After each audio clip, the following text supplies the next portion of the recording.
Bienvenue pour la vulgarisation sur c'est fort dans la musique? Fais gaffe à ça. Ah oui, c'est un peu fort, attendez. Quelle musique on pourrait mettre? On pourrait mettre des musiques d'Isengard. Attendez, Spotify, fais voir. Bon après, franchement ça c'est des bonnes musiques. Sinon on peut mettre simplement calme et érudition. Belle playlist qui m'aide dans mes heures, les plus sombres.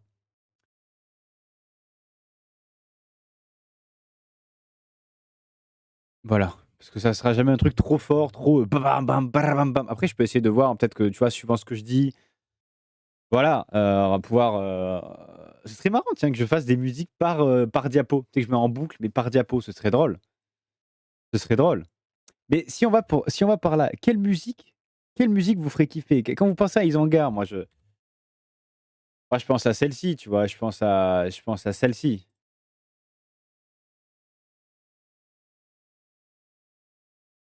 Et là vous me dites, peut-être pas celle-ci. Donc c'est là, hein. C'est le début qui est un peu, qui est pas par rapport à ce qu'on s'attend. Mais en tout cas, du coup, ça va bien pour présenter effectivement pourquoi, qu'est-ce qu'on dit, qu'est-ce qu'on va faire aujourd'hui. On va parler d'Isengard. Pourquoi? Parce que nous avons été capturés en Isengard dans notre let's play et donc finalement on est arrivé à Isengard. Donc c'est temps de savoir, mais qu'est-ce que l'Isengard? Qu'est-ce que c'est que ce truc? D'où ça vient? Si vous connaissez Le Seigneur des Anneaux de Peter Jackson, le film, donc extrêmement connu bien évidemment, autant que les livres maintenant, voire qui a fait connaître le livre de manière assez folle.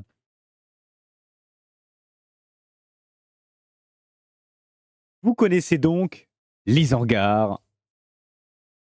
Palais, en tout cas, royaume, enfin royaume, qu'est-ce qu'il raconte?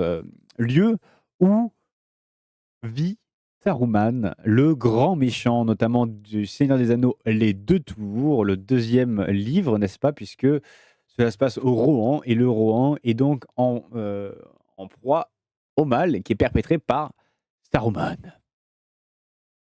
Mais du coup, l'Isengard, d'où il vient? Parce que nous, on le connaît sous Saruman, on sait que l'Isengard, du coup, ça nous inspire la peur, ça nous inspire, les méchants. Vous voyez la tour d'Orthanc, c'est les 2 tours. Il y a la tour d'Orthanc et la tour oui, parce que du coup, j'ai dit le nom de la tour, mais bon. Il y a la tour d'Orthanc, il y a la tour de Barad-dûr, donc la tour avec l'œil de Sauron. C'est les 2 tours, les 2 grandes méchantes tours, vous voyez? Mais en vrai, cette tour, elle est à qui à la base? Elle est à Saruman? Est-ce qu'elle a toujours été méchante? Est-ce qu'elle enfin, du côté méchant? Est-ce que par qui elle a été construite? Il y a plein de choses qu'on peut dire finalement, même si ce sera pas très long. Ce sera une petite vulga qui n'est pas très longue, mais il y a plein de choses qu'on peut en dire. Je vais faire un petit, je vais rappeler un truc, attendez.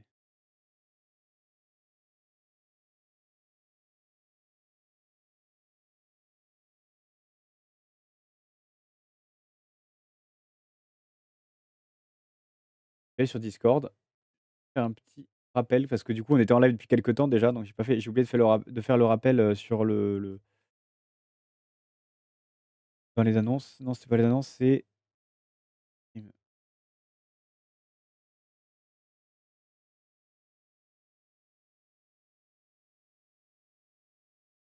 voilà,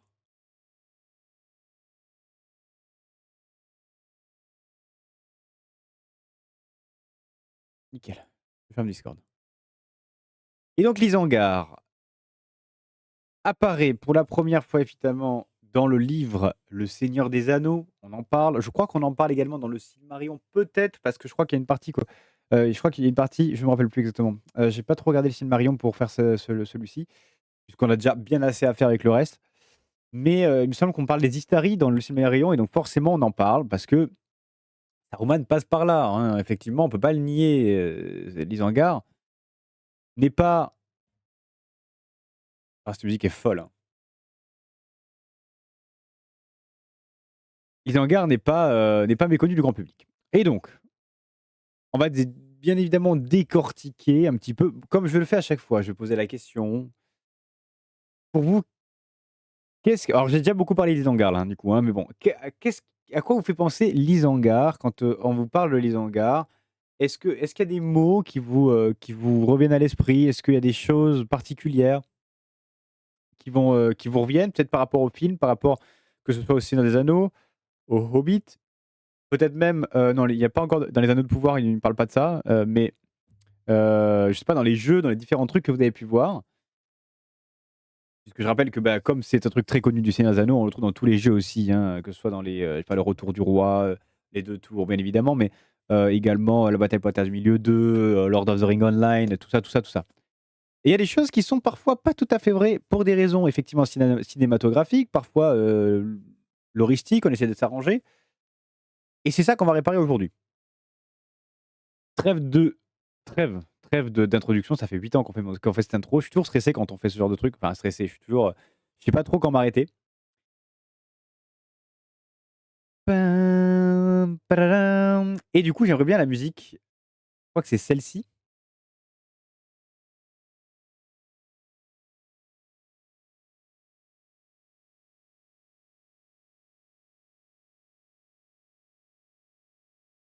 Ah attendez.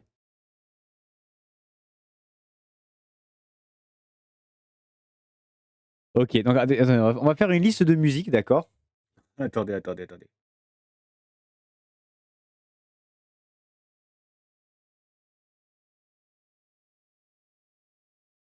On va remettre cette musique. Ensuite, je vais mettre celle-ci. Ensuite, celle-ci et ensuite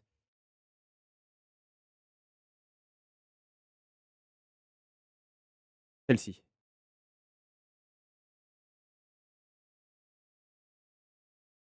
Donc on la remet quoi, c'est ça qui s'est passé.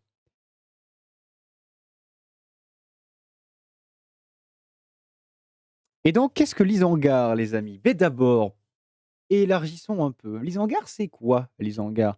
Bah, l'Isengard, qu'est-ce que c'est pour vous, en fait, quand on dit l'Isengard? Est-ce que c'est la tour, le lieu entier, la vallée? Qu'est-ce que c'est? Qu'est-ce que c'est que l'Isengard? Posons-nous 2 secondes. Effectivement, on le voit grâce à cette carte, c'est le lieu, c'est la forteresse d'Isengard. C'est son vrai nom.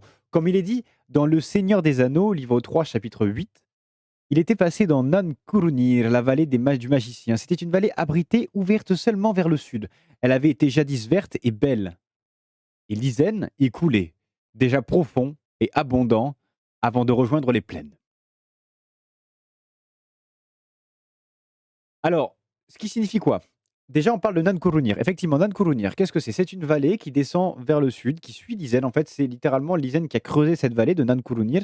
Pourquoi s'appelle-t-elle Nan Kurunir? Pour plusieurs raisons, notamment pour le fait que Kurunir, c'est le nom de Saruman à la base. Il s'appelle Kurunir, surtout venant des.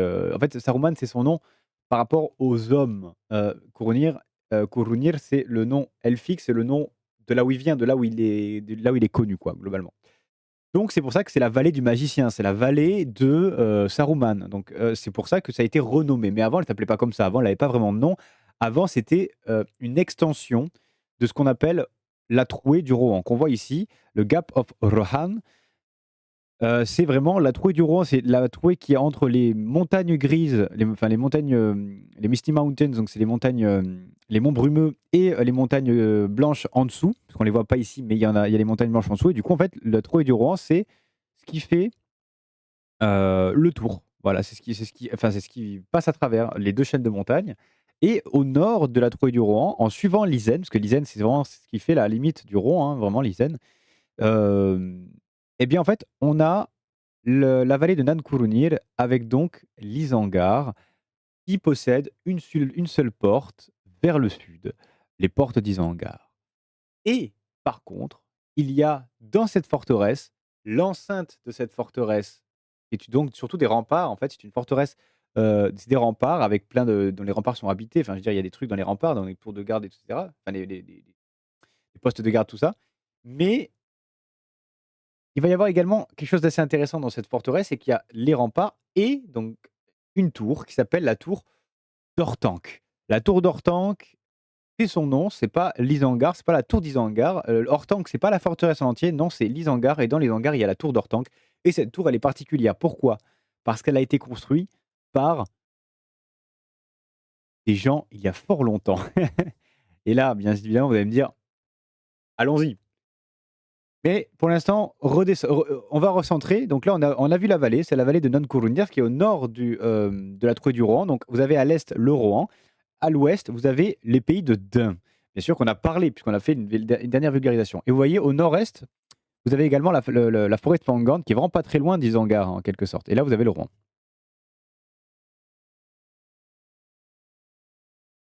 Mais donc, la forteresse d'Isengard. Alors, cette forteresse, évidemment, là, vous voyez, c'est comme ça qu'elle est représentée dans les films. Vous avez la version du film, la version de la tour du film. Qu'est-ce que vous avez là? Bah, c'est tout simplement une image de Gandalf qui arrive, vous le voyez ici, à Isengard. Donc, on a les remparts tout autour et on a la tour. Donc, évidemment, Isengard très vert, très joli, parce que oui, c'est ça aussi. Isengard, qu'est-ce que ça nous rappelle? L'industrie, tout ça, et ça, on va en reparler, parce que c'est vraiment dans le cœur de ce que voulait dénoncer Tolkien, hein, rappelons-le. On est vraiment dans le cœur de ça. Bien sûr, on y voit les Misty Mountains tout autour, donc les montagnes, les monts brumeux tout autour, hein, voilà, avec le mont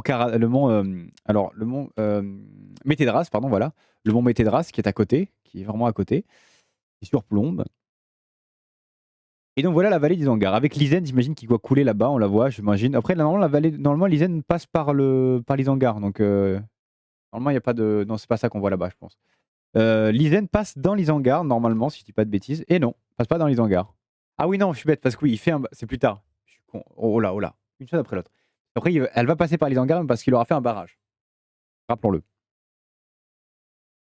Comme il est dit donc dans Le Seigneur des Anneaux, livre 3, chapitre 8, l'Isengard était une étonnante place forte, et elle avait longtemps été belle, et de grands seigneurs y avaient habité, gardiens du Gondor sur ses remparts de l'ouest, et des hommes sages observant les étoiles. Mais Saruman l'avait lentement plié à ses desseins, changeant et amélioré comme il le pensait dans son égarement. Effectivement, pourquoi? C'est vrai qu'on n'en a pas parlé. On va parler de l'histoire un petit peu, parce que là, on n'a pas trop parlé d'histoire. Évidemment, forteresse d'Isengard. Alors c'est vrai que comme ça paraît pas être non plus une hyper grosse forteresse. Pourtant, effectivement, c'est très, voilà, des remparts très solides. La tour, elle, est extrêmement solide, et vous allez voir pourquoi. Mais effectivement, là, dans cette citation, on a déjà une réponse. Qui l'a construite? Eh bien, ce sont les hommes. Ce sont les Numénoréens qui sont arrivés vivre sur la Terre du Milieu. Si vous avez vu la série, vous savez de quoi je parle. Sinon, j'en ai déjà parlé dans mes précédentes vulgarisations, puisque voilà, les Numénoréens sont assez connus maintenant.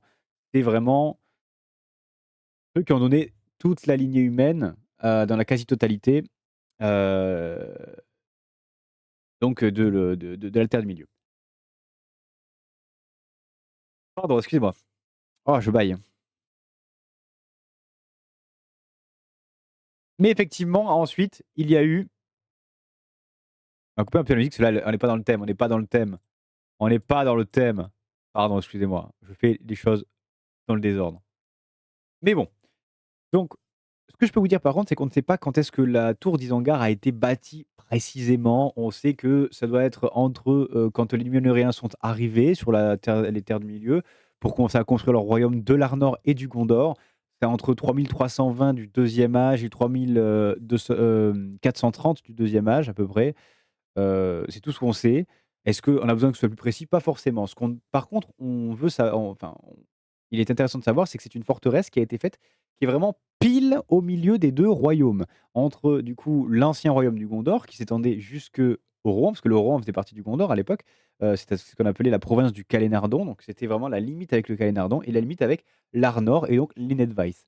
Heu et donc ensuite, bien évidemment, ces pays-là ont chuté, plus ou moins. L'Arnor n'existe plus et c'est tout à fait scindé. Le Gondor, il existe encore, mais bien moins puissant. En tout cas, le Rohan, lui, a pris la province du Calénardon. Et du coup, ce qui se passe, c'est qu'on a vraiment l'Isengard qui est donc euh, la, comment dire, la frontière du Gondor vers les terres sauvages du pays de Dain, de l'Enedvaïs et de tout ce qui était anciennement l'Arnor. Voilà. Donc, on sait qu'elle a été construite, voilà, entre l'arrivée des hommes, le début des royaumes surtout, et du coup la dernière alliance des hommes et des elfes, qui était du coup à peu près entre 1430, deuxième âge. Donc le deuxième âge, c'est le deuxième âge du soleil, hein, quand je parle de ça. Donc c'est assez récent dans l'histoire de Tolkien, hein, dans le Silmarillion, tout ça. Donc ces tours-là ont été construits par les Dunedains, qui sont donc les exilés de Numénor, parce que Numénor il a été détruit, donc c'est des exilés qui ont survécu, hein, qui ont été exilés avant même, donc notamment, hem, sous l'égide de Elendil, hein, qu'on voit dans la série d'ailleurs. C'est donc une forteresse, à la pointe nord-ouest du Gondor et à l'intérieur de cette tour, il a été placé quelque chose d'assez intéressant. C'est pas pour rien qu'elle a été faite cette tour. Déjà, c'est une forteresse et de 2, on protège quelque chose dans cette forteresse, on y protège un Palantiri. Qu'est-ce qu'un Palantiri? C'est une pierre de vision. Si vous avez vu Le Seigneur des Anneaux, vous savez ce que c'est. Effectivement, c'est une pierre qui permet de voir des choses, pas mal de choses. Salut la courte paille, comment ça va? Oh mais Nightbot là, c'est bon, tu me saoules pas Nightbot, ignore-le, hein, ignore-le. Comment ça va courte paille? Et donc voilà, les Palantirs, comme ça a été traduit en français la première fois, maintenant on dit c'est les Palantiri. C'est, des pierres de vision et d'ailleurs la pierre de vision de l'Isengard, sera appelée la pierre d'Orthanc puisqu'elle était dans la tour d'Orthanc. C'est une pierre qui va du coup être réutilisée plus tard par Saruman, bien évidemment, qu'on voit dans les films, pour communiquer avec Sauron lors de la guerre de l'anneau. Et cette même pierre qui effectivement était gardienne et donc en fait, il y a toujours eu un gardien, ce qu'on appelle un intendant, je crois que c'est ça, hein. Pas un intendant, mais il y a eu un gardien, il y a eu un gardien des clés, voilà, c'est comme ça qu'il s'appelait vraiment, un gardien des clés dans la tour, qui était à la base gondorien. Puis ensuite, ça a été un peu délaissé pour diverses raisons, puisque le Gondor a chuté, en tout cas au Calénardon et l'Arnor a chuté. Et finalement, ça a été un peu la tour a été un peu abandonnée. Seul un gardien des clés y était, mais seul, ou en tout cas, ils étaient très peu. Il y avait plus de garnison armée et c'est ensuite que tout ça va plutôt changer. Parce qu'effectivement, quand le Calédardon fut donné au Rohirrim, donc c'est à peu près, 2500 du troisième âge. Donc là, on est sur le troisième âge du soleil. C'est-à-dire que, il y a 2500 ans qui sont passés, hein, entre des au moins entre la parce que je crois que la dernière alliance, c'est la fin du deuxième âge, et c'est le début du troisième âge. C'est l'âge de l'anneau, quoi. Et donc, on a 2500 ans où il se passe pas grand-chose, en tout cas à l'Isengard. Ensuite, malgré le fait que le Rohirrim prennent le Calénardon et ils deviennent le Rohan, du coup, l'Isengard reste au Gondor, ça change pas. Ça, par contre, l'Isengard n'est pas au Rohan. Elle ne l'a jamais été. Ça, il faut que vous soyez bien au courant de ça. J'espère et toi, j'arrive à temps pour l'histoire de la Terre du Milieu. Bien sûr, bien sûr, bien sûr. Installez-vous, installez-vous. Moi, ça va super, merci beaucoup. Donc, ça, même au temps de la guerre de l'anneau, l'Isengard est au Gondor. Ça, il faut que vous le sachiez. Il faut que vous le sachiez. Cependant, 200 ans plus tard environ, parce que là, en 2510 du troisième âge, le Rohan se crée, l'Isengard reste au Gondor. Ensuite, en 2700 du troisième âge, il se passe quelque chose. Effectivement, comme je vous ai dit, il y avait plus grand chose. Il y avait le gardien des clés, plus de garnison du Gondor, très peu, des mini-garnisons qui sont là plus pour entretenir le château, enfin la forteresse. Et là, en fait, cette forteresse va être prise par les Dunlandais, donc les hommes du pays de Dun, qu'on a parlé, on les a vus. Effectivement, on a vu qu'ils avaient des gros conflits avec le Rohan. Et en fait, l'Isengard est dissolé du Gondor, est hyper proche du pays de Dun. Donc c'est une forteresse hyper facile à prendre et hyper cool pour les hommes du pays de Dun, en fait. C'est d'avoir une forteresse aussi facile à prendre et pouvoir avoir une propre plateforme pour soi, c'est super important. Et donc, ils ont investi cette forteresse pendant la guerre contre les Rohirrim. Si vous n'êtes pas allé voir, n'hésitez pas à aller voir, La guerre des Rohirrim, le film d'animation qui est pas excellent, je trouve, il est même plutôt mauvais, mais il parle de cette histoire-là et du coup, au moins niveau histoire, ils en parlent et l'histoire est plutôt correcte dans les grandes lignes. Et d'ailleurs, on voit, je crois, je me souviens plus si c'était vraiment l'Isengard, mais il me semble que c'était l'Isengard. Effectivement, on voit cette scène où, justement, en 2759 du troisième âge, en fait, les Rohirrim, comment dire? Vont en Isengard et libèrent l'Isengard des Dunlandais. Qui va le faire, c'est Frealaf, c'est un Rohirrim, c'est le neveu de Helm Point de Marteau, donc si vous avez vu le film, vous savez de quoi je parle et ce neveu, ce sera le premier, puisque Helm va mourir pendant le grand hiver, hein, donc Frealaf sera le nouveau roi du Rohan, pardon, et ce sera le premier roi de la seconde lignée des rois du Rohan, celle où fait partie notamment Théoden, qui lui sera le dernier roi de la deuxième lignée des rois du Rohan. Donc c'est vraiment un moment assez fort. Donc là, on parle de la forteresse, je vous parle de son histoire, on reste sur le même truc évidemment, hein. Mais, mais, heu, mais voilà, non là, c'est vrai que je vais un peu vite. Mais là, c'est ce qui s'est passé. Et donc évidemment, cette tour, elle fait partie de ces échanges globalement. Et cette tour d'Ortanque, beh, en fait, c'est ensuite, comment dire? Du coup, dans la foulée, donc de 1759, c'est quand elle est reprise par le Rohan, que l'intendant du Gondor, qui s'appelle Beren, va donner les clés à un nouveau gardien des clés. Et celui-ci est Saruman. Saruman le sage, Saruman le mage, qui va du coup prendre les pour en fait, c'est un avantage pour le Gondor. C'est quelqu'un de très puissant. Ils savent que là, au moins, la tour sera protégée. Elle sera, c'est la limite du Gondor, donc il est pas trop loin si on a besoin de lui. On sait où le trouver. C'est un grand sage. Il prend les clés et tout se passe bien, aucun problème. Il investit Orthanc, la tour d'Orthanc. Comme il est dit dans le Silmarillion, d'ailleurs non, enfin, comment dire? Du coup, la tour d'Orthanc, on va un peu plus la la présenter justement ici, puisque évidemment, c'est une tour qui est là à la base pour maintenir un palantir, un palantiri, une tour de vision. C'est une tour qui est réputée extrêmement solide, parce que du coup, on va reparler un petit peu des Numénoriens, enfin des Dunédains qui l'ont construite.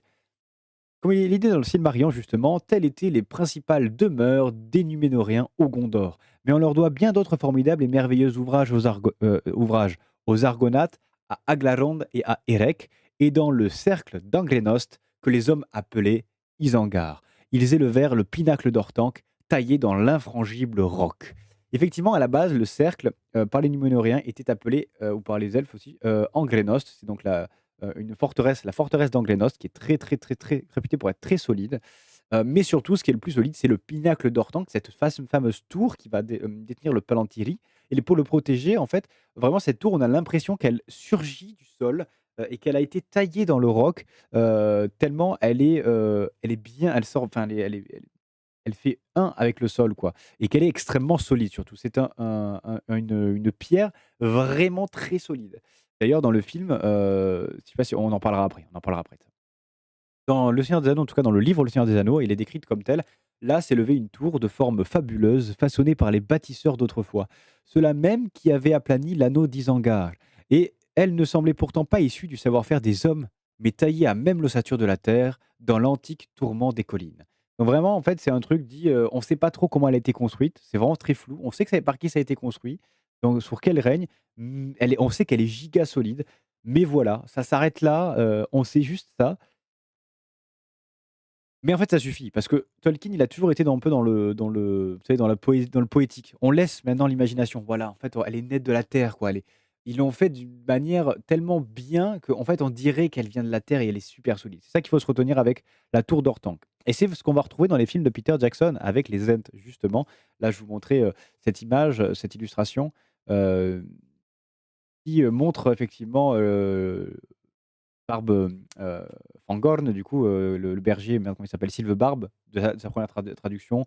Barbe, je sais plus comment il s'appelle sa nouvelle traduction, je sais plus.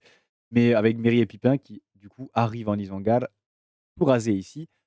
Effectivement, parce que du coup, on va pouvoir passer à la suite de cette histoire de l'Isengard, parce que jusque-là, tout se passait bien avec l'Isengard. Voilà, bon, il y a eu effectivement les Dunlandais qui ont pris, heu, la forteresse d'Isengard. Ils ont été rechassés par les Rohirrim. Les Rohirrim ont repris possession, de leur royaume complètement après la guerre avec les Dunlandais. Maintenant, Saruman, qui était là, a pris les clés de la tour d'Orthanc. Et donc là, maintenant, c'est là que ça va se fâcher. Parce que ce qui va se passer? Eh bien, en fait, il s'installa donc en Isengard en 2963 du troisième âge, ce qui est assez tard dans le troisième âge, dans la guerre de l'Anneau. Et en fait, il va être corrompu. Effectivement, en fait, on ne sait pas comment ça va se passer. Mais le truc, c'est qu'en fait, il a accès au Palantiri, la pierre de vision. Et en fait, Saruman va se faire corrompre par Sauron via cette pierre de vision. Et là, il a tout gagné. Saruman était déjà quelqu'un, d'instable, de jaloux parfois. Heu, il avait, disons des visions. Il connaissait Sauron, il connaissait Sauron, il connaissait, comment s'appelle, Morgoth. C'est un Maillard. C'est un fait partie de ceux qui ont créé le monde, de ceux qui voilà, enfin voilà, c'est quelqu'un de très puissant. Il a pas été sous le joug de Morgoth, encore, il a été toujours été contre, il a été envoyé là pour combattre Sauron. Mais le problème, c'est que c'est quelqu'un qui est très malléable, un peu trop, et en fait, il va se faire berner par Sauron et en tout cas, il va tomber sous son joug, il va, se faire en fait, pour lui, dans sa tête, il y a pas d'issue. Il y a pas d'issue, pour lui, il faut aider Sauron. Il y a des trucs, il est d'accord avec lui et du coup, en fait, il va se faire berner, il va se faire manipuler et en fait, il va tout petit à petit changer et ça va connaître le Saruman qu'on connaît. Mais ça n'a pas toujours été le cas, Stannis Istari, c'était un ami des autres mages, même s'il aimait pas trop Radagast parce qu'il disait que c'était un fumeur de champignons, il voulait parler à personne, il était nul et en même temps, de l'autre côté, il aimait pas trop Gandalf parce que Gandalf, c'était celui qui avait, à la base, été dit qu'il arriverait en premier. Mais lui, il avait refusé, donc ils ont choisi Saruman. Et donc en fait, il a jamais trop aimé, Gandalf parce qu'il était jaloux de Gandalf à la base. Voilà, c'est des histoires un peu outre de Saruman, mais c'est parce que c'est vraiment ce qui se passe. C'est vraiment ce qui s'est passé. Et donc, en fait, il va tourner de bord, il va changer de bord, il va se faire, corrompre par Sauron à travers le Palantiri d'Orthanc, la pierre d'Orthanc et donc il va se proclamer propriétaire de la forteresse d'Isengard et donc ça va devenir le seigneur d'Isengard. Le problème, c'est que le Gondor, lui, l'Isengard, c'est trop loin, il a d'autres problèmes. Sauron est en train de se lever. Problème, problème, problème. Et du coup, ils peuvent pas le gérer, Isengard. Donc, c'est plus leur problème. Cependant, ça va être le problème du pays le plus proche d'eux, le Rohan, le plus proche d'Isengard, c'est-à-dire le Rohan. Et effectivement, il va commencer à fortifier, il va remplacer les gazons, les étangs, les arbres et la plaine. Et d'ailleurs, je pense que là, on peut se remettre la musique parce que là, pour le coup, elle a raison d'être là. Puisqu'effectivement, il va passer d'une belle Isengard feuillue, arborée, à quelque chose qui vont servir ses dessins et qui, pour lui, améliore la forteresse en tout point. Et comme je dis, il va améliorer les fortifications, il va en remplacer le gazon, les étangs, les arbres, par de la pierre, de la machinerie, des roues à eau. Il va faire un barrage pour bloquer l'Isen et contourner pour pouvoir en faire, en fait, c'est une vallée industrielle. Et il va y installer des tas de nouvelles populations, les Dunlandais, les Orques, les Wargs et les Uruk-hai. Et il va constituer une armée d'au moins 10 000 soldats, ce qui est gigantesque. Il va faire la plus grande armée, l'une des plus grandes armées que la Terre du Milieu n'ait jamais connue dans sa forteresse d'Isengard. Il fait ça très bien. Il fait ça très bien. Et d'ailleurs, comme le dit Gandalf dans le film de Peter Jackson, pas dans les livres, parce qu'on n'a pas vraiment la scène dans les livres. Dites-moi, ami, quand Saruman le sage a-t-il abandonné la raison pour la folie? Effectivement, c'est une raison, c'est quelque chose qu'on a raison de se poser la question quand on voit la folie dans laquelle il est allé. Et c'est là, en fait, le mot folie, effectivement, c'est quelque chose que Tolkien voulait un peu faire ressortir. Pourquoi? Parce que Tolkien, il a toujours été proche, il a toujours aimé la nature. Et justement, en fait, Saruman, pour lui, c'était une manière de montrer le côté industriel qui était en train de naître et les gens qui se tournaient, mettaient à dos la nature justement au profit de l'industrie et et en fait, ils se tournent même pire, en fait, ils mettent à dos la beauté pour le moche. En fait, lui, il était vraiment contre tout ça, en tout cas tout ce que ça pouvait apporter et en fait, il l'a fait un peu ressortir sur cette histoire-là de Saruman et donc vraiment ces travailleurs acharnés, acharnés, acharnés et en fait, du coup, quand il va créer sa nouvelle armée, Saruman qui en fait a des visions plus personnelles en fait que Sauron pour tout vous dire et il va lui-même corrompre sa propre armée pour que ce soit lui le grand chef et pas Sauron. Qu'est-ce qu'il aurait voulu faire Saruman? C'est en fait s'emparer, du maximum possible pour devenir puissant, peut-être même plus puissant que Sauron, s'emparer de l'anneau, allez savoir quoi. On sait qu'il voulait s'emparer de l'anneau pour devenir le nouveau Sauron en fait. Il est il a été corrompu par Sauron à un tel point en fait, il est devenu méchant intrinsèquement, quoi. Et c'est via l'Isengard qui va, du coup, s'étendre. À tel point que, comme le dit les orques qui sont sous le joug de Saruman, ils vont pas dire: «On est les orques de Sauron, au service de Sauron». Non. Voilà ce qu'ils disent dans Le Seigneur des Anneaux, le livre 3, chapitre 3. Nous sommes les Uruk-hai, combattants. Nous avons tué le grand guerrier. Nous avons emmené les prisonniers. Nous sommes les serviteurs de Saruman le sage. La main blanche. La main qui nous nourrit de chair d'homme. Nous sommes venus d'Isengard. Nous vous avons conduit jusqu'ici et nous vous conduirons par où il nous plaira. Je suis Zougluk, j'ai dit. Alors on parle des Uruk-hai bien sûr, mais on peut parler des orques en fait, parce que les orques ont été envoyés au début, mais c'est les orques, les Uruk-hai, les hommes du pays de Dain, les semi-orques qui ont été créés par Saruman, en tout cas créés, en tout cas qui ont été pas créés, mais qui ont été, vraiment engendrés par Saruman de sa volonté. C'est une nouvelle race de semi-orques. Il y aura, je crois qu'il y a des gobelins aussi, il y a de tout qui sont sous, la main blanche, qui est cette nouvelle, vous voyez, il y a l'œil de Sauron et il y a la main blanche. C'est vraiment 2 armées très différentes qui vont se créer et la main blanche, c'est vraiment une manière d'unifier toute cette nouvelle entreprise, cette industrie, cette armée qu'a mis Saruman, heu, qu'a mis au jour Saruman. Donc voilà, ça c'est pour poser les bases. On est donc à la guerre de l'anneau à ce moment-là. Les bases ont été posées, on a quasiment tout dit en vérité, hein. Maintenant on va voir l'évolution, vers où ça va. Mais en fait, cette armée, elle va envahir le Rohan, elle va affronter une terrible défaite, certes, au gouffre de Helm, évidemment, mais pas que. Elle va également subir une défaite majeure grâce à Merry et Pippin qui vont tout simplement soulever une armée assez peu commune, puisqu'il s'agit. C'est quoi cette musique? Non, on va passer à l'autre. Il s'agit en fait de l'armée de Fangorn qui va se déplacer à la fois au gouffre de Helm via les Huorn, et pendant que les Huorn se déplacent vers le gouffre de Helm pour aider les peuples de la Terre du Milieu, les Ents vont se soulever et vont entrer en guerre pour détruire la forteresse d'Isengard qui coupe les arbres sans relâche. Ça les touche en fait. C'est les gardiens, c'est les bergers de la forêt. Et Fangorn étant tellement attaqués, ils vont finalement se résigner à attaquer l'Isengard. Évidemment, scène ultra culte du film qui n'existe pas vraiment dans le livre, puisque en fait on ne la voit pas, on nous l'a raconté, on sait que ça existait, mais on n'a pas des scènes visuelles. Ça, c'est une. Mince, j'ai oublié le nom du gars qui a fait cette illustration qui est très connu, mais je vous invite à la retrouver sur internet, bien évidemment.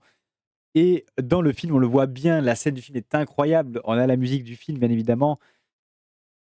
Et il faut savoir qu'ils ont, à ce moment-là, rasé les remparts. Ils vont faire tomber les remparts, ils vont attaquer, tuer les machineries, tout détruire sur leur passage. Ils vont casser le barrage. La vallée va être inondée tellement d'un coup, parce qu'elle va forcément se remplir d'un coup, la vallée, vu qu'il y a un barrage qui permettait de détourner l'eau. Là, toute la vallée de Nankurunir va être inondée, donc l'Isengard également. Les puits qui ont été creusés vont se recouvrir. Ils vont tout détruire, les Ents. Cependant, bien qu'Isengard soit dur et fort, imperméable à toute approche, c'est ce que dit pardon, Sylvebarbe, hein. Bien qu'Isengard soit dur et fort, imperméable à toute approche, allons, partons, partons en guerre, brisons la porte, fendons la pierre. C'est ce qu'ils vont faire, mais ils ne réussiront pas à tomber quelque chose tout de même, c'est la tour d'Orthanc, qui est trop solide. Même pour les Ents, ils ont tout donné, elle n'est pas tombable. Elle a été trop bien construite, trop bien faite, mais ce n'est pas grave pour eux, puisqu'en fait, ils ont repris possession de la vallée qui leur appartenait, peut-être fut un temps, et ils vont garder Saruman prisonnier dans la tour d'Orthanc. C'est ce qu'on voit, bien évidemment, dans le film, mais dans le film, évidemment, il y a plein de choses qui vont changer, qui ont été omises, bien évidemment. Alors, jusque-là, je crois qu'il y a quand même pas mal de choses que j'ai dit qui, effectivement, étaient fausses, enfin, qui étaient fausses dans le film et que j'ai dit que donc j'ai corrigé, ici. Mais, bien évidemment, ce qu'il faut dire, c'est que Saruman ne meurt pas ici, ne meurt pas à ce moment-là, à la chute de l'Isengard. Il y a plus de musique, je crois. Ouais. Bon, on va remettre la musique, normale.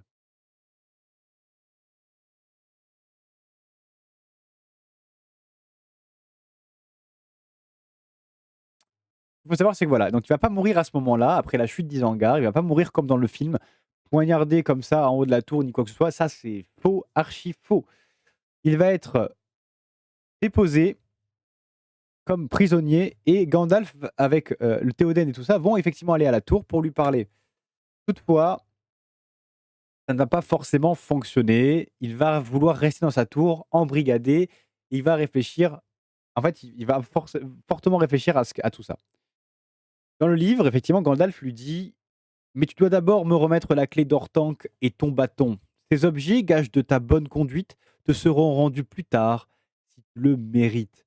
Gandalf est devenu son supérieur depuis qu'il est devenu Gandalf le Blanc. Et en fait, là, il lui dit: tu me donnes ce que tu es censé être le garant. Parce qu'en fait, c'est lui le chef maintenant. Il est plus puissant que Saruman. Il a été upgrade. Et le problème, c'est qu'il va effectivement refuser. Donc, ce qui va se passer, c'est que Gandalf va ordonner, enfin va demander plutôt, parce que Gandalf ordonne rarement aux Ents de garder la tour, de prendre soin de la vallée, de la faire renaître, ce qu'ils vont faire, mais parfaitement bien. Et en fait, ces Ents vont, d'ailleurs dans le temps, rendre la vallée encore plus belle que ce qu'elle avait pu être. Il y aura effectivement la tour qui va rester tout le temps, mais les remparts n'existeront plus jamais, les puits vont être comblés, les machineries détruites à jamais, et enfin la nature va reprendre ses droits sur l'industrie. Et donc là, on a la dernière partie sur la nature reprend toujours ses droits. Comme disait Aragorn dans le livre sur les Ents, s'exclama Aragorn. Il y a donc une part de vérité dans les légendes anciennes sur les habitants des forêts profondes et des géants bergers des arbres.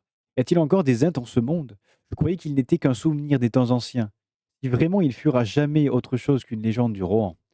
Mais en fait, il va se rendre compte que non, ce n'était pas qu'une légende, et effectivement, même les Ents vont du coup attendre la descente de Saruman, qui va finalement se rendre, rendre les clés, rendre son bâton, et va partir. Il refuse de voir Gandalf. Il va partir, et il va partir dans la comté. Et oui, là où effectivement les hommes de Saruman avaient encore un peu de, comment dire, d'influence, puisque la guerre de l'anneau n'est pas terminée quand la chute de l'Isengard. Gandalf et tout le monde va aller maintenant vers le Gondor, aider le Gondor, et lui, pendant ce temps, il va en profiter pour aller dans la comté, où il va faire la même chose qu'il a fait en Isengard, mais dans la comté. Donc, finalement, quand Gandalf disait: «Ces objets gages de ta bonne conduite te seront rendus plus tard si tu les mérites», malheureusement, elle est finie, il ne le méritera plus. Mais ce n'est pas très grave. Pourquoi? Parce que quand, Frodon quand la guerre de l'anneau est terminée, que Frodon, Merry et Pippin retournent, en Isengard, dans la comté, ils vont se rendre compte que plus rien ne va, que c'est des bandits qui dirigent la comté. Ils vont soulever les hobbits pour libérer la comté. Ça, c'est dans les livres, hein, vraiment, je ne l'invente pas. C'est pas parce que vous avez pas lu les livres que ça n'existe pas. Et ils vont en fait se rendre compte que dans la cul-de-sac, qu'est-ce qu'il va avoir en fait? Ce, méchant qui s'est fait appeler Sharkin, ce dirigeant des bandits, et n'est autre que Saruman. Saruman qui va être poignardé, mourir poignardé par son serviteur Grima Langue de Serpent. C'est bien une vérité qu'il y a dans le film, mais c'est pas du tout au même moment que ça arrive. Il va donc se rendre, et donc Grima va tuer le roi, enfin le Saruman, pardon. Donc effectivement, ça c'est vrai, mais il le tue pas au moment où il est sur sa tour. Non, non, non, non, non, il meurt effectivement dans la comté, lors de la rébellion des Hobbits menée par Frodon, Sam, Merry et Pippin. Surtout Merry et Pippin d'ailleurs, pour tout dire. Mais bref, les 4 Hobbits qui sont arrivés, qui ont pas d'énormes, des énormités d'expérience, hein, vont revenir et vont libérer, la comté de Saruman. Mais bon, revenons en Isengard, bien évidemment. Puisqu'effectivement, là, qu'est-ce qui se passe? Il y a rien d'autre à dire. Si ce n'est qu'effectivement, l'Isengard va du coup devenir une vallée de verdure, retrouver sa vallée de verdure, enfin ses lettres de noblesse qui avaient été laissées quand les Dunédain l'avaient construit, le fait que ce soit effectivement quelque chose qui sort de la terre, qui soit très naturel à la base. Quelque chose comme si ça sortait de la terre, un pic qui sortait de la terre. Bien qu'il y ait plus les remparts, c'est le cas, de la tour en tout cas. C'était encore une fois très hasardeux, j'ai essayé d'oublier aucun détail, mais effectivement, c'est sur ça qu'on peut conclure, quoi. Ce qu'on sait, c'est que au début du 4e âge, l'Isengard fut restauré, Orthanc devint la propriété du royaume réunifié de l'Arnor et du Gondor réunifié, du coup, qui a été réunifié par Aragorn II et les Sars, mais les Ents reçurent l'autonomie complète de ce qui était autrefois Isengard par Elessar, par Aragorn lui-même, hein. Donc comme je disais, là je regarde un peu si j'oublie rien. La muraille annulaire fut démolie, la plaine fut remplie de jardins, d'arbres nommés le bois de garde et le verger d'Ortanque. Les fosses et les cavernes de Saruman furent comblées, je l'ai déjà dit. Un ruisseau et un petit lac limpide furent formés, coulant autour de la tour d'Ortanque. La vallée fut confiée aux ânes par Aragorn pour faire ce qu'ils voulaient et leur accorder la possibilité de surveiller Orthanc et d'empêcher quiconque, sans permission, d'y entrer. C'est ainsi que termine l'histoire d'Isengard. Avec ses hauts et ses bas, on a évidemment eu un beau début, une chute terrible, mais finalement, pour mieux rebondir, puisque finalement, cette belle vallée, ah ben, elle est retournée totalement à la nature. Donc, est-ce que c'est pas finalement mieux comme ça? Voilà, voilà. Je crois que j'oublie rien. Effectivement, j'ai dit que c'était court, hein, et pourtant j'ai vraiment étendu à fond, j'ai tiré comme je le fais à chaque fois, tellement que parfois ça peut peut-être être incompréhensible. S'il y a des questions, n'hésitez pas, je pense avoir rien oublié. On a parlé un peu plus de Saruman que ce que je pensais aussi, mais oui, parce que finalement on parle de sa mort et tout, mais c'est un peu lié à la chute d'Isengard au final, donc en soi. Là, on a d'ailleurs une belle image qui montre, bah, Isengard après, avant que le barrage ait été détruit. Et qui donc une belle image de la vallée d'Isengard. On voit pas le Métédras qui est donc là le pic parce qu'il est du côté il est de le côté là-bas parce que là on voit la porte, on la voit peut-être pas, mais la porte elle est de ce côté normalement. Elle est peut-être détruite là. Mais donc voilà, ce que je veux surtout qu'on retienne, c'est que vraiment, ce qui est intéressant dans l'Isengard, son apogée et sa chute, c'est vraiment cette histoire de, cette double lecture qu'a voulu apporter Tolkien en disant: «Voilà, quand on fait trop, ça qui se passe, quand on comment dire? On exploite trop la nature, c'est plus bon, ça va plus et en fait, alors elle a une bonne résilience, c'est pas la question, mais à un moment donné, il va y avoir un cassure, une brisure et elle peut être vraiment, forte et c'est marrant parce qu'aujourd'hui alors lui, il le je pense qu'il le voyait pas comme ça, il aimait beaucoup la nature, donc je pense qu'il avait un peu cette idée-là, il suivait un peu les idées de l'époque, mais effectivement, bon, le réchauffement climatique, tout ça, c'était pas quelque chose de d'hyper actuel, même si c'était déjà, sur le tapis, hein, c'était le début, mais c'était sur le tapis. Sur le fait de dire: «Ben, en fait, il y a un jour, ça va casser, quoi. Si on pompe toutes les ressources, un jour, ça va casser» et donc lui, c'est un peu ça qu'il a voulu, beh, retranscrire, j'imagine, ici. C'est vraiment, voilà, la fin de la nature pour l'industrialisation, le pic de l'industrialisation, c'est terrible, c'est tout moche, c'est vraiment, et puis, en plus, c'est pour le mal des hommes, quoi. Pour lui, c'est voilà, l'industrie, c'est le mal des hommes, quoi. C'est l'exploitation humaine, c'est plein de choses et la chute brutale, retour à la nature, retour à la simplicité. Et Hortense, cette tour par contre qui a été construite dans le bien, eh beh, elle restera jusqu'au bout celle-ci. Elle restera jusqu'au bout. Cette tour, dans la vallée, ne verra plus d'autres habitants que les Ents et les personnes autorisées à rentrer dans la tour d'Orthanc pour potentiellement, bien, je sais pas moi, retrouver la pierre qui a bougé bien sûr, mais qui cela dit, retournera à Orthanc. Je sais pas si on n'a pas cette info, si elle retourne à Orthanc après si le roi Elessar, Aragorn du coup, la remet à Orthanc. Je ne pense pas. Peut-être que si, on sait pas, on s'en fout. En tout cas, la tour d'Orthanc tiendra à travers les âges encore des milliers, des milliers, des milliers, des milliers d'années, je pense, je pense. Voilà, je pense qu'on a fait le tour de ce que nous avons dit et je pense qu'on va pouvoir s'arrêter là. On va pouvoir arrêter le live ici parce qu'en même temps, ça fait un petit moment qu'on est en live. On a pu faire l'histoire de la Terre du Milieu. J'espère que ça vous a plu. J'espère que vous n'avez pas d'autres questions, que c'était assez clair. La prochaine vulgarisation, ça va être celle sur le Rohan, je pense, qu'on refera parce que je l'ai déjà faite. Enfin, je vois si je retrouve les diapos que j'avais parce qu'ils étaient bien faits, ils étaient déjà faits. Pourquoi pas juste les réutiliser finalement? Finalement. Voilà, c'est tout ce que j'ai à dire. Tout ce que j'ai à dire. Donc on va pouvoir se faire une petite musique pour finir. Je pense qu'on va se mettre évidemment la musique de l'Isengard après tout. Des Ents, parce que c'est la fin d'Isengard, c'est la musique des Ents. Et nous, on se retrouve samedi pour le samedi biodiversité à 13-14 heures et ensuite on fera le let's play donc pour le début de Kingdom Come Deliverance 2 en plus. Soyez nombreux. Kingdom Come Deliverance 2 samedi après le biodiversité, donc à 15 ou 16 heures suivant quand est-ce que je commence la biodiversité. Il y aura 2 heures de biodiversité et le reste, ce sera du Kingdom Come Deliverance 2. On va commencer le let's play, j'ai tellement hâte parce que hier on a terminé Star Wars Outlaws, je le rappelle. Très bonne fin. Très, ouverte certes, mais très bonne fin et non, jeu qui m'a convaincu, honnêtement. Voilà, je suis content. Pardon. Donc on se retrouve samedi, chers amis. Je vous souhaite à tous une excellente fin de journée.